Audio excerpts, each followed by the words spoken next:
Tea கடை kitchen சொந்தங்களுக்கு வணக்கம். டெய்லி காலையில் டிஃபனுக்கு ஒரே மாதிரி இட்லியாக சாப்பிட்டு போர் அடிக்குது அப்படின்னு நினைக்கிறவங்க இந்த மாதிரி ட்ரை பண்ணி பாருங்கள். நம்ம வீட்டில் எப்பவும் இருக்கிற ரவையை ஒரே ஒரு கப்பு இருந்தால் போதும், அதை வச்சு ஒரு 2 பேர் சாப்பிட்ற அளவுக்கு சூப்பராக இட்லி ரெடி பண்ணிடலாம்.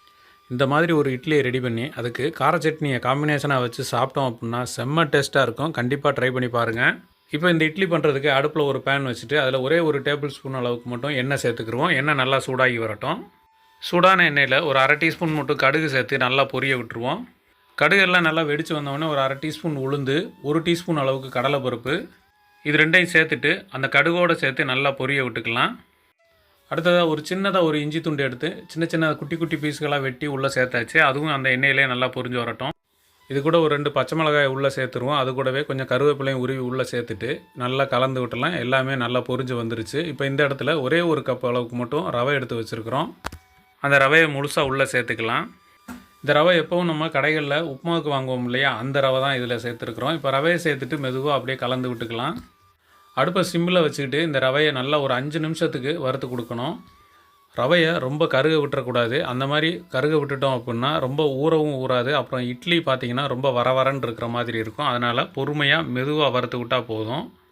இப்போ கிட்டத்தட்ட ஒரு 5 நிமிஷம் ஆச்சு. இந்த ரவையை நல்லா வறுபட்டு வந்துருச்சு. இந்த இடத்துல ஸ்டவ்வை ஆஃப் பண்ணிடலாம். ஸ்டவ்வை ஆஃப் பண்ணிவிட்டு இப்போ வறுத்த ரவை எல்லாத்தையுமே இந்த ஒரு மிக்சிங் பவுலில் சேர்த்துருவோம்.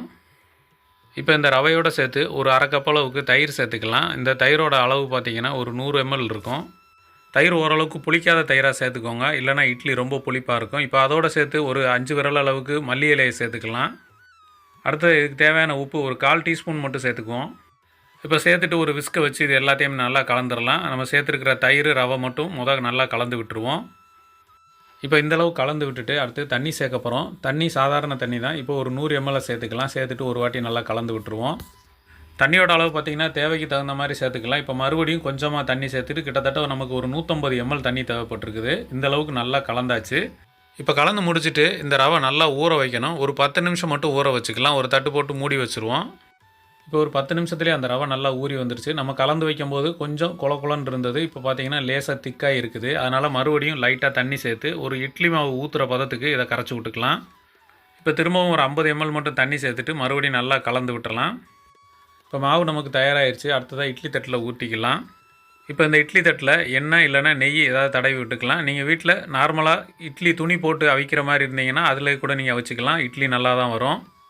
எல்லா குழிலையும் நெய் தடவிட்டு இப்போ முந்திரி பருப்பு லேசாக வறுத்து வச்சுருக்குறோம். அந்த முந்திரி பருப்பை ஒவ்வொரு குழிக்கும் ஒன்றா வச்சு விட்றலாம். இந்த முந்திரி பருப்பு சேர்த்து அந்த இட்லி சாப்பிடும்போது இன்னும் நல்லா டேஸ்ட்டாக இருக்கும். இப்போ அடுத்ததாக நம்ம கரைச்சி வச்சுருக்கிற மாவு எடுத்து ஒவ்வொரு குழியாக ஃபில் பண்ணிக்கலாம். நார்மலாக இட்லிக்கு ஊற்றுற அளவுக்கு எப்பயும் போல் எல்லா குழிகளையும் ஃபில் பண்ணி விட்டுறலாம். ஃபில் பண்ணிவிட்டு பாத்திரத்தில் தண்ணி நல்லா கொதிச்சிருச்சு. தண்ணி கொதிச்சதுக்கப்புறம் தான் நம்ம இட்லி தட்டில் இட்லி மாவே ஊற்றணும். இப்போ ஊற்றிட்டு மூடி வச்சுக்கலாம். மூடி வச்சு ஒரு 10 நிமிஷம் மட்டும் இதை நல்லா வேக விட்டு எடுத்துக்கிடுவோம். இப்போ 10 நிமிஷம் ஆச்சுங்க. இட்லி நமக்கு சூப்பராக ரெடி ஆயிடுச்சு. நான் மீடியம் ஃப்ளேமில் வச்சு தான் இந்த இட்லி அவிச்சிருக்கிறோம். 10 நிமிஷத்தில் இது வெந்துருச்சா அப்படின்னு நீங்கள் குத்தியெல்லாம் பார்க்க வேண்டாம். சரியாக 10 நிமிஷத்துலேயே உங்களுக்கு இட்லி ரெடி ஆயிரும். தட்டை வெளியில் எடுத்து வச்சுட்டு ஒவ்வொரு இட்லியாக வெளியில் எடுத்துக்கலாம். நமக்கு பார்த்தீங்கன்னா பிசு ரெடிக்காமல் இட்லி பார்த்தீங்கன்னா அவ்வளோ அழகாக இருக்கும். சூப்பராக ரெடி ஆகிருக்குது. இன்றைக்கி நம்ம ரெடி பண்ணதில் கிட்டத்தட்ட 11 இட்லி நமக்கு வந்தது. நீங்கள் வீட்டில் 2 பேர் தான் இருக்கீங்க அப்படின்னா தாராளமாக இந்த அளவில் போடுங்க. 2 பேருக்கு சரியாக இருக்கும். இந்த மாதிரி ஒரு இட்லியை ரெடி பண்ணி இதுக்கு லைட்டாக ஒரு கார சட்னி வச்சு சாப்பிட்டிங்கன்னா போதும். சூப்பரான காம்பினேஷனாக இருக்கும். கண்டிப்பாக இதே மாதிரி ட்ரை பண்ணி எப்படி வந்ததுங்கிறத மறக்காமல் கமெண்ட்டில் சொல்லுங்கள். நன்றி, வணக்கம்.